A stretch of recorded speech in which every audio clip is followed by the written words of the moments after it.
बिस्मिल्लाहिर्रहमानिर्रहीम। Dear student, अस्सलाम वालेकुम। मैं हूं आपका science instructor Imran Haider. Dear student, I hope कि आपने ब्रीजिंग सॉल्व कर ली होगी और next move to our learning outcome that is define valency and explain the formation of ions. Dear student, previous lecture में वैलेंसी के बारे में आपने समझा कि वैलेंसी क्या है, किस तरह से एटम जो है वो आपस में बॉन्ड बनाते हैं। और आज का हमारा जो फोकस है वो ये है कि किस तरह से एटम जो है वो इलेक्ट्रॉन लूज या गेन करते हैं और क्यों करते हैं, ताकि वो स्टेबल हो जाएं। किस तरह? लाइक अ नोबल गैसेस। और आपने ये देखा है कि कोई भी एटम अपने आप को स्टेबल करने के लिए क्या कर सकता है, या तो इलेक्ट्रॉन लूज करता है या इलेक्ट्रॉन गेन करता है, या आपने ये भी सीखा कि या वो इलेक्ट्रॉन शेयर करता है। और हमारा आज का जो मेन फोकस है उसमें हमने सिर्फ ये देखना है कि फॉर्मेशन ऑफ आयन में के कैटाइंस क्या होते हैं और कैसे बनते हैं। तो डियर स्टूडेंट, जब भी कोई एटम इलेक्ट्रॉन गेन या लूज करता है तो वो जो आयंस बनाता है उसमें दो टाइप्स होती हैं।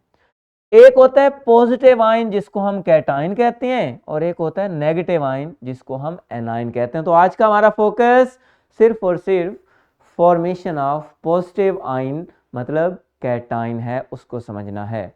तो डियर स्टूडेंट, आप देख रहे हैं हमारे सामने ये एक एग्जांपल मैंने आपको दिखाई कि सोडियम एटम, ये आपके सामने डायग्राम है और इसके आखिरी शेल में डियर स्टूडेंट एक इलेक्ट्रॉन है। जब ये एक इलेक्ट्रॉन लूज करता है तो आप यहाँ पे देख रहे हैं कि इसके पास +1 चार्ज आ जाता है। और कैसे आता है?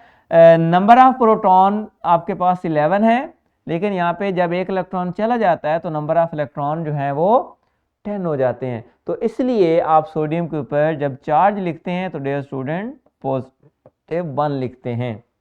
तो अब आपको पता चल गया कि किसी भी एटम के ऊपर ये जो +1 लिखा होता है, +2 लिखा होता है, वो बेसिकली कैसे हम डिसाइड करते हैं, इसको ना हम एक सिमुलेशन से देख लेते हैं ताकि हमें और ज़्यादा क्लियर हो जाए कि इनके ऊपर जो कैटाइन बनते हैं उनके ऊपर चार्ज कैसे आता है।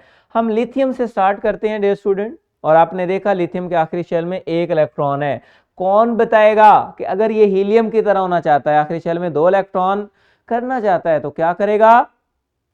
एक इलेक्ट्रॉन लूज करेगा। और आपको पता है चूंकि ये मेटल है और मेटल एक इलेक्ट्रॉन लूज करता है, तो यहां पे आप देखें तो आपके सामने ये जो नेट चार्ज आया dear student that is +1।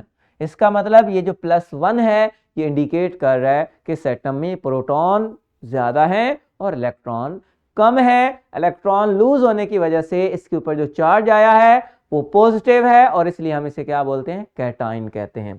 Dear student, sodium है, आप इसमें भी देख सकते हैं यहाँ पे टोटल नंबर ऑफ इलेक्ट्रॉन्स कितने हैं और नंबर ऑफ प्रोटॉन कितने हैं। प्रोटॉन भी 11 है, इलेक्ट्रॉन भी 11 है। आयनाइज करें तो नेट चार्ज आपके सामने +1 आ गया है। तो इसका मतलब सोडियम +1 चार्ज है, इसलिए हम इसको भी क्या कहते हैं? कैटाइन कहते हैं। एक और एग्जांपल मैग्नीशियम की ले लेते हैं। तो डियर स्टूडेंट, ये देखें आपके सामने सेम वही केस कि आपके पास टोटल प्रोटॉन इलेक्ट्रॉन जब इक्वल होते हैं तो नेट चार्ज 0 होता है। आयोनाइज करें तो जब आयंस बनते हैं तो यहाँ पे मैग्नीशियम के ऊपर +2 क्यों आया है? क्योंकि इसने 2 इलेक्ट्रॉन लूज किए हैं। तो डियर स्टूडेंट, ये था आज का हमारा मेन कि फॉर्मेशन ऑफ आयन जो है वो किस तरह से बनते हैं। आपने ये एक सोडियम की एग्जांपल देखी, ठीक है। आपके सामने एक और एग्जांपल मैं दिखाता हूं जो कि आपकी बुक में है। ये देखें लिथियम, ये भी आपने सिमुलेशन से देखी। इसी तरह मैग्नीशियम है, ये भी आपने देखा कि इसने 2 इलेक्ट्रॉन लूज किए तो इसके ऊपर +2 चार्ज आ गया। तो ओवरऑल अगर आप इन दोनों को देखें कि मैग्नीशियम या सोडियम, वो एक इलेक्ट्रॉन सोडियम लूज करता है तो वो किस तरह से बन जाता है? Just like neon. जी, इसके आखिरी शेल में 8 इलेक्ट्रॉन होते हैं।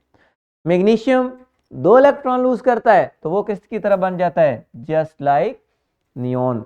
तो ये था कि कैसे एटम इलेक्ट्रॉन लूज करके कैटाइन बनाते हैं। तो आई होप कि आपको फॉर्मेशन ऑफ आयन में कैटाइन फॉर्मेशन की जो है वो समझ आ गई होगी। अब आप क्लास में अपना फॉर्मेटिव चेक सॉल्व करें and then after completing formative check go to home and solve your thrive and check your respected teacher. Okay, Allah Hafiz.